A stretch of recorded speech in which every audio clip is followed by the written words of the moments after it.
there's a lot of genetics where, in a sense of family members that have bipolarity or mood problems, or if they were undiagnosed in the past. I asked people whether they had relatives who were very moody or had mood swings or had violent outbursts. So you start out with a very thorough history, and the more history we have, the better we can lead up to a diagnosis of bipolar.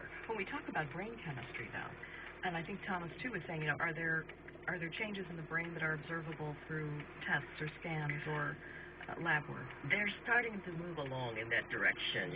There are scans right now of the brain that are showing that certain parts of the brain function more or light up more when they're taking the tests in certain situations of schizophrenia or bipolarity. Conclusive tests are not yet there, but I think we're on our way. All right, back to the phones. And Rob, you are next on the show. Hello.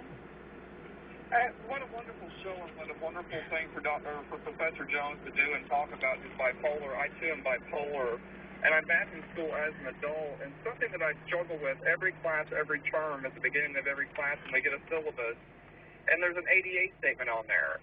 And there are in academia and the clinician you have there as well, there are accommodations that probably could be met for bipolar or other mental illness students, but again, going back to stigmata, I mean, it's very hard to ask and very hard to articulate what those needs might be for some students. I wonder if they could touch base lightly on those. Okay. All right, Ron, thank you. Professor Jones, might you be able to address that? Well, I just know that like at U of L, there are, for all sorts of conditions, there are accommodations. There's a disability center, and if you have need for extra time on exam or something like that, you go over there, you get evaluated, and then they tell the people at the law school you get extra time or whatever you need. I don't know what kind of accommodation you would give somebody with bipolar disorder. I guess if they came in and said, I'm depressed and can't take the exam today, then that would be something you would accommodate by giving them another day. Or I'm manic and I can't do it. Of course, stress can cause symptoms to get worse, so it could very easily be that at exam time you would have difficulties. Yeah. So maybe a different kind of exam or a different way of proving knowledge.